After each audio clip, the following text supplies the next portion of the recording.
Од 23 до 25 ноември се одбележуваат деновите на финансиска писменост во организација на координацијското тело сочинето од Народната банка, Министерството за финансии, Комисијата за хартии од вредност, Агенцијата за супервизија на осигурување и Агенцијата за супервизија на капитално финансиско пензиско осигурување МАПАС, кои ги вклучуваат и пензиските друштва за полесен и непосреден контакт со граѓаните.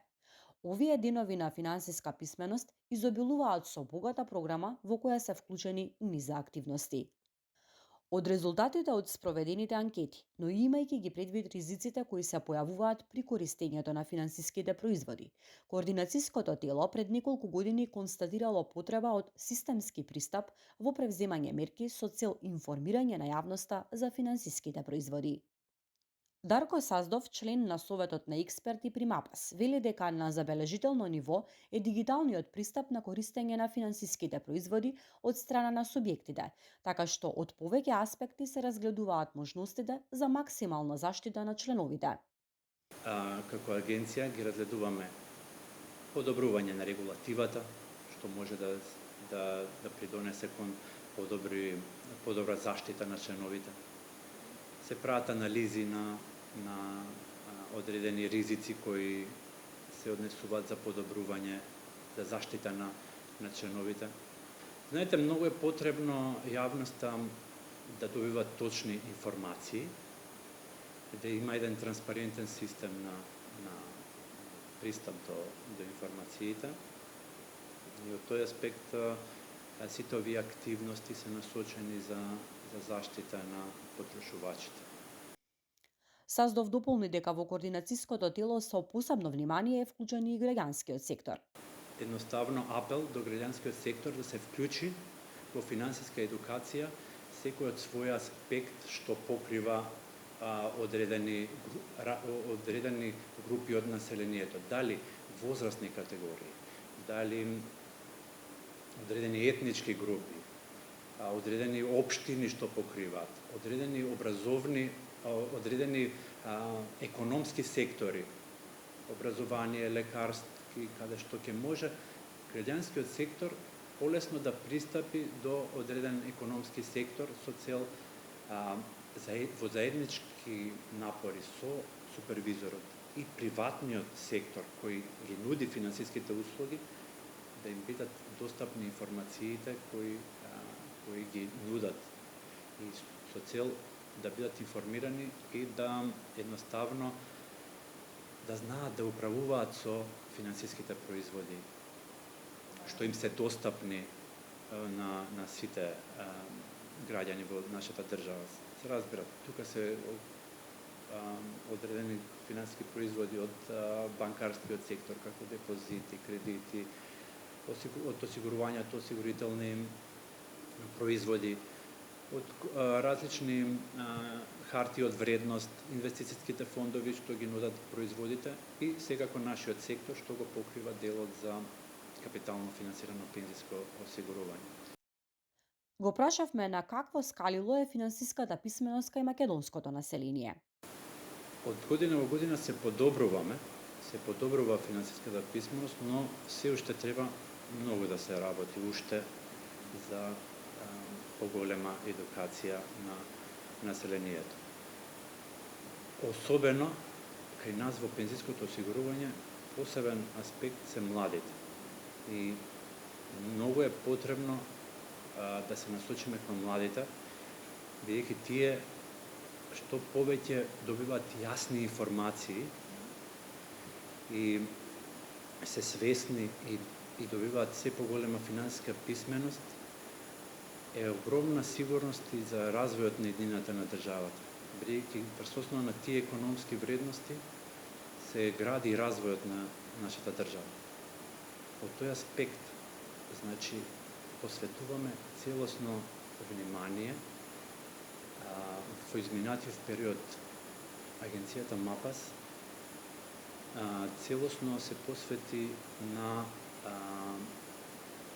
оформирање на едноставно интерактивна интернет страна на агенцијата, каде што тука можат постојните членови да се запознаат во секој момент преку алатка, дигитална алатка, да се запознаат во кој пензиски фонд членуваат и алатка да добијат информација за нивната индивидуална сметка преку пристапот на самата интернет страна и со соодветните информации што треба да ги достават, имаат информација за нивната, како може да стигнат до податоци за нивната индивидуална сметка. Покрај тоа, поставени се и алатки кај на интернет страната, каде што можат точно да се информираат за секое пензиско друштво, за нивните информации за секој од пензиските друштва, податоци за сметково-ценната единица на пензиските фондови, информација за нето средствата и буквално портфолијата на пензиските фондови, колку е приносот на пензиските фондови и надоместоците што ги наплаќаат самите пензиски друштва за управување со пензиските фондови. Корисна алатка за граѓаните да ги подобрат своите вештини и знаења околу финансиската писменост е и сајтот penzia.mk. Овде јавноста може комплетно да се запознае со сите потребни детали околу пензиското осигурување, посебно за капиталното финансирано пензиско осигурување. Преку информативните кампањи кои сите пензиски друштва ги користат, податоците ги слеваат јавно на едно место на оваа платформа penzia.mk. И тука има многу корисни информации и може да се одговорат голем број на прашања што ги има секој член или дел од јавноста, како за своји потреби, така и за аналитички потреби за одредени информации што ќе можат да ги користат и поединеци и јавноста. Еден од најважните елементи за да бидете финансиски писмени е пред се да го познавате и разбирате пензискиот систем во нашата земја. Пензискиот систем во Македонија се темели на 3 столба. Првиот столб е задолжително пензиско-инвалидско осигурување кое што се базира на генерацијска солидарност. Вториот столб е задолжително капитално финансирано пензиско осигурување и третиот столб е доброволно капитално финансирано пензиско осигурување. Во предреформата пензискиот систем се базираше само на еден столб, односно на првиот столб. Сега што е всушност првиот столб? Како функционира истиот? Тој и сега и после реформата е дел од целокупниот систем. Моменталните вработени од секоја плата која што заработуваат, 12,8% од секоја бруто плата одвојуваат за придонеси кои што одат во првиот столб. Значи финансиите кои што се генерираат на ваков начин се користат за моменталните пензии на постојните пензионери. Затоа и така се вика, значи генерацијска солидарност. Кога ќе дојдат моменталните вработени да добиваат пензија во иднина, тогаш и нивните пензии ќе бидат дефинирани врз основа на однапред утврдена формула. И финансиите за нивните пензии всушност ќе бидат генерирани од идните придонеси на идните вработени. Тоа е значи првиот столб. Вториот столб е задолжителен исто како и првиот столб, но има една клучна разлика. Придонесите 6% од секоја бруто плата. Тие финансии не се користат за исплаќање на моменталните пензионери, туку се агрегираат, значи се акумулираат на лична сметка на секој индивидуалец. И потоа истите тие се оплодуваат. Затоа и капитално финансирано пензиско осигурување. Третиот столб функционира на прилично сличен начин како и вториот, со тоа што е на доброволна основа, значи не е задолжително од секоја плата, туку доброволно секој може да одлучи да има поголема пензија, поголеми пензиски приливи во иднина и за тоа да уплаќа дополнителни придонеси да го оствари тоа. Пензискиот систем во нашата држава е строго регулиран од неколку институции. ПИОМ е одговорен за првиот столб, додека управувањето на средствата од вториот и третиот столб го прават пензиски друштва кои што имаат добиено дозвола за работење и се континуирано регулирани од Агенцијата за супервизија МАПАС. На во Македонија има 4 пензиски друштва. од кои што 3 пензиски друштва се друштва за управување со задолжителни и доброволни пензиски фондови. Тоа се, како што знаете, КБ прво пензиско друштво, Сава пензиско друштво и Триглав пензиско друштво. И ние кои што управуваме со доброволни пензиски фондови, ВПП пензиско друштво. Какви придобивки ни носи доброволното штедење за пензија и како луѓето го прифаќаат тоа? Според истражувањата кои што се правени во светот, за жал се посочува дека луѓето многу подоцна почнуваат да размислуваат за пензија. Обично тоа го прават кога пензиските денови веќе им се на повидок, и токму поради тоа е многу битно да кренеме финансиската писменост за младите, многу порано всушност да почнат да размислуваат и да преземат одредена активност за да си обезбедат поголема пензија во иднина. За жал, како млади секогаш им е многу потешко да се визуализираат себе си дека еден ден ќе остарат, не може да се идентификуваат со старата верзија од себе и многу повеќе ставаат приоритет на моменталните потреби кои што ги имаат, а забораваат дека во иднина кога ќе бидат постари и тогаш ќе имаат финансиски потреби кои што веројатно ќе бидат и поголеми од во моментот. Тоа е еден фактор кој што влијае за младите да не мислат за штедење на дополнителна пензија. А вториот фактор е и фактор дека кога се вработуваме на почеток, ние немаме големи примања, нели? Како што напредуваме после во кариерата, така не се зголемуваат примањата. Но сепак, тоа не значи дека не треба да почнат да вложуваат за поголема пензија. Ние советуваме уште од првата плата да почнат да одвојуваат одреден процент. Ѓорѓиев советува дека со текот на животот, како ќе се зголемуваат примањата, така би требало да се зголемува и процентот на доброволно штедење.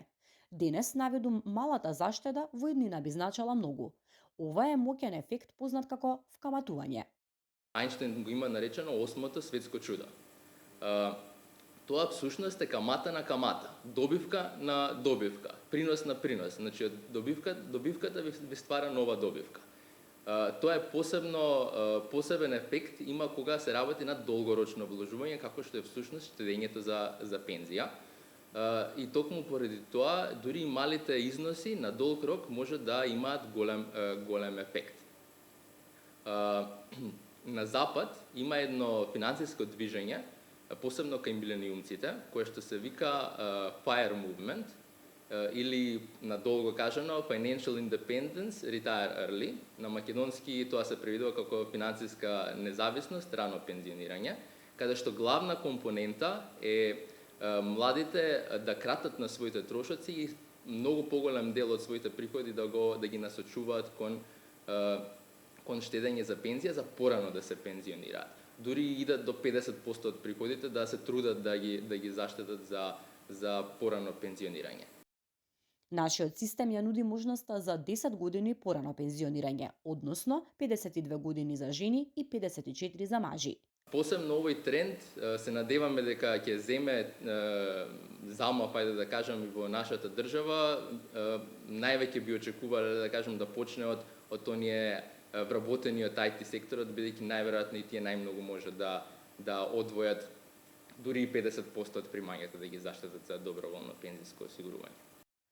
Доброволното пензиско осигурување не е насочено само за младите, напротив, се однесува на популацијата од 15 до 70 години. Во Македонија има голем износ на ликвидни средства кои што луѓето ги чуваат без никаков принос. Им стојат како во кеш. Доколку овие луѓе немаат навистина потреба за ликвидност, топло им препорачуваме да ги насочат овие средства да се оплодуваат истите во доброволен пензиски фонд и потоа нормално значи ем ќе добиваат добивка на тоа што го вложуваат, ем на крајот ќе имаат поголеми пензиски приливи. Пензискиот систем во Македонија постои повеќе од 60 години, а реформираниот пензиски систем е воведен во 2006 година.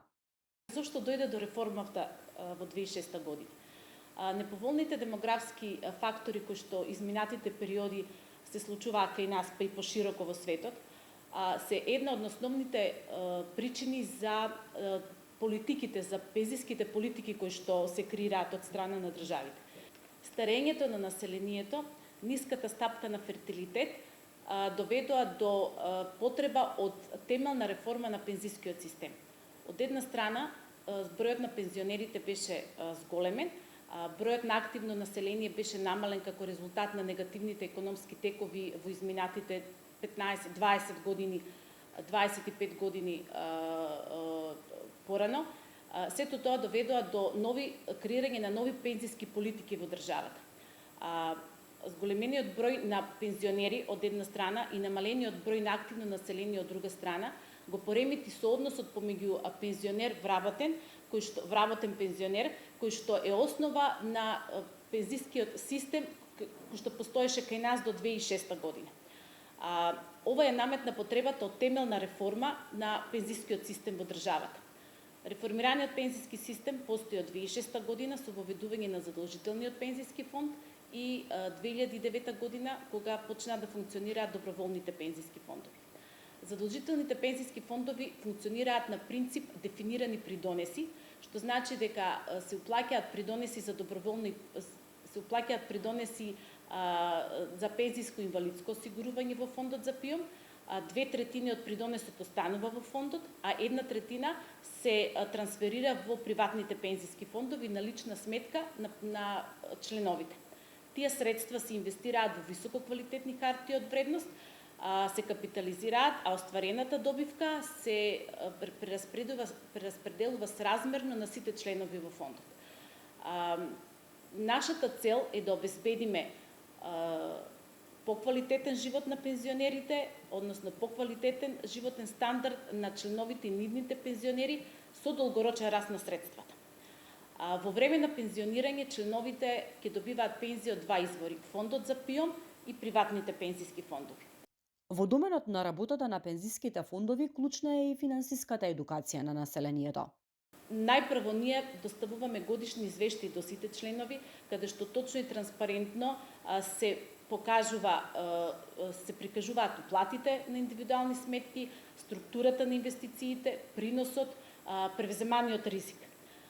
Постојано сме во комуникација, проактивна комуникација со нашите членови, во нашите простории, во просториите на деловните соработници, преку електронски медиуми на комуникација се организираат кампањи во текот на годината од страна на сите пензиски друштва, заедно со регулаторот, и сме отворени да одговориме на прашањата на јавноста и на идните пензионери за сите прашања поврзани со пензиската реформа и пензискиот систем во државата. Доколку сте на чекор пред вашите пензионерски денови, слушнете која е постапката до пензија по завршувањето на работниот век.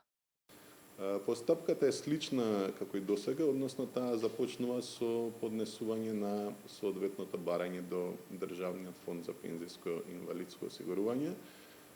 Според сегашното законско решение, правото на старосна пензија се остварува со навршување на 64 годишна возраст за мажи, односно 62 годишна возраст за жени, со најмалку 15 години работен, односно пензиски стаж.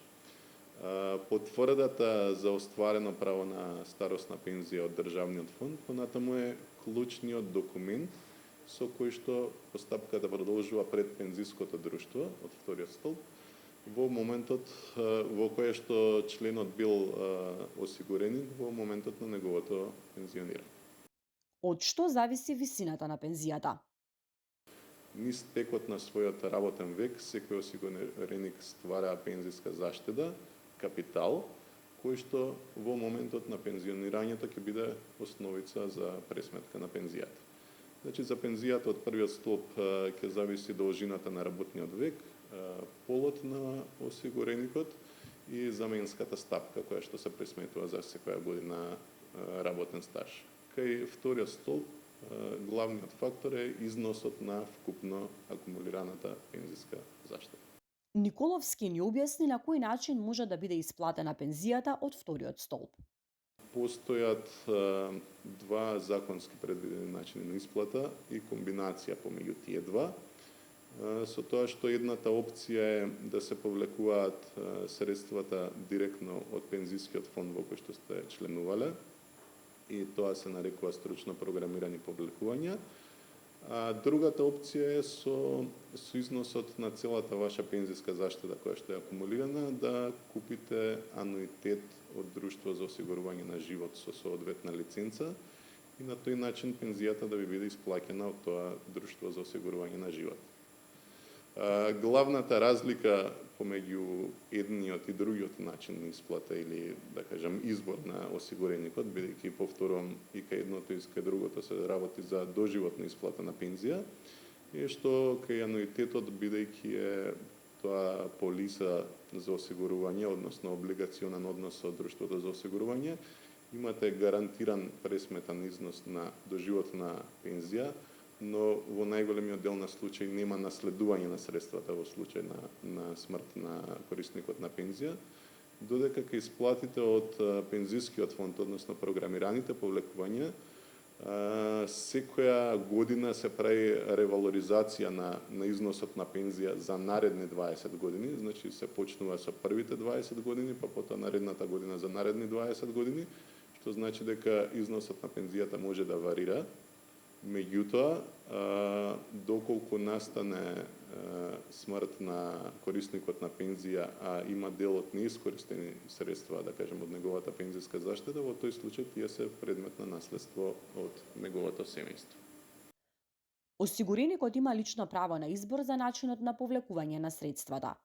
Може да започне со исплата веднаш или да одбере времено повлекување, па со остатокот на средствата да купи доживотен ануитет. Законот предвидува и право на одложување на пензијата од вториот столб во период од 3 години. Ако јас како маж на 64 години остварам право на старосна пензија од ПИОМ, можам до 67 години да одлучам да не ги повлекувам средствата од вториот столб, односно да не направам личен избор како ќе ги повлекувам. Во тој случај, доколку и после мојата 67 година не поднесам барање за исплата на пензија од втор столб, по автоматизам пензиското друштво каде што членувам ќе започне со исплата на програмирани повлекувања. Државата предвидува и посебна постапка во случај на смрт на осигуреникот, каде што членовите на неговото семејство остваруваат право на семејна пензија. Државниот фонд за ПИОМ и пензиското друштво кој што право со фондот спроведуваат постапка во која што народски кажано се прави калкулација дали е поисплатливо пензијата да ја исплаќа државниот фонд или да се исплаќа од вториот столб, односно од приватниот пензиски фонд. Доколку е поисплатлива првата варијанта, тогаш целата пензиска заштеда се трансферира кон фондот на ПИОМ и тој ја презема врската за исплата. Во спротивно се исплаќаат програмирани повлекувања од вториот столб. Акумулираните средства пак од третиот столб можат да се користат и 10 години пред законски пропишената старосна возраст за пензија. Тука исто така начинот на исплата е полиберален, освен доживотните повлекувања преку фондот или ануитет, можете да изберете и еднократна исплата на средствата, кои што се акумулирани, или пак да ви бидат исплатени на повеќе рати, односно повеќе кратна исплата. Тука би сакал да нагласам само на важноста на овој дел од пензискиот систем, бидејќи исплатата од доброволниот фонд од третиот столб се нарекува пензиски надоместок и како што кажува неговото име, целта на пензискиот надоместок е да ја ублажи, да кажем, разликата во приходот која што би се јавила помеѓу последната плата и првата пензија на осигуреникот, односно да биде некое дополнување на пензијата, како и уште една дополнителна функција има да им се овозможи пензиски приход на лица кои што не се опфатени со задолжително пензиско инвалидско осигурување. Со господинот Петар Талески, председател на управниот одбор од Сава пензиско друштво АД Скопје, поразговаравме за тоа што представува професионална пензиска шема. Професионална пензиска шема представува инструмент кој што може компаниите да го користат, тоа е многу значајно, со цел на третман и задржување на своите вработени. Професионалната пензиска шема значи дека работодавачот како компанија или можеби Сдружение на граѓани представуваат и синдикатите во секој случај, да се одлучат да уплаќаат дополнителен пензиски придонес за своите вработени, за сите или за дел, тоа за дел значи компанијата за кого ќе определи, и со тоа да вршат уплата на дополнителен пензиски придонес, и што е најзначајно, тој придонес, значи, е ослободен од давачки за персонален данок и за било какви социјални придонеси.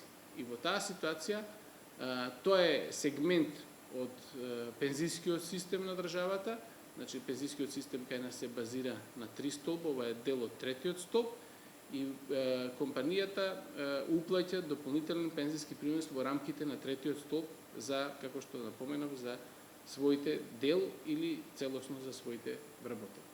Држава се соочува со недостаток на работна сила во одредени подрачја и знаеме дека постои одлив на населението од државата, тоа сме свесни и тоа го покаже и последниот попис. Во секој случај компаниите мора да бидат поттикнати. Еден од инструментите, значи постојат и повеќе инструменти за задржување на вработени, но еден од инструментите секако е и професионалната пензиска шема со цел компаниите да уплаќаат дополнителен пензиски придонес за своите вработени и тоа да значи за вработените. Овој модел кај нас низ годините се применува, но не е во голем интензитет. Тој модел најпрво почна да го применуваат помали компании, така со тек на време да започнат да го применуваат и поголеми акционерски друштва, но сепак нивото на развиеност на доброволното пензиско осигурање општо, независно дали се работи индивидуално членство или професионална пензиска шема, уште е на некое ниско ниво и има потенцијал за развој. Како да ви кажам, ако ние често се среќаваме со луѓе кои што се вратиле и работеле така во странство, во европските, западноевропските земји, во Холандија, во Германија, во Швајцарија, во Шведска, така и кога ќе најчесто тие доаѓаат се враќаат тука после пензионирање за да го поминат својот пензионерски живот тука, и кога ќе каже дека некој зема пензија од Германија. Во суштина пензијата многу често, се не можам да тврдам за секого, но многу често тоа е пензија која што ја добиваат секако од државниот пензиски фонд во таа земја каде што работеле, но и од приватни пензиски фондови, затоа што компаниите каде што тие работеле во таа ситуација уплаќале во професионална пензиска шема и тие после пензионирањето тие пари ги добиваат во форма на пензија. Во текот на деновите на финансиска писменост од 23 до 25 ноември, финансиските регулатори организираат бројни активности, за кои што јавноста ја известуваат и преку своите веб страници и преку официјалните страници на социјалните мрежи.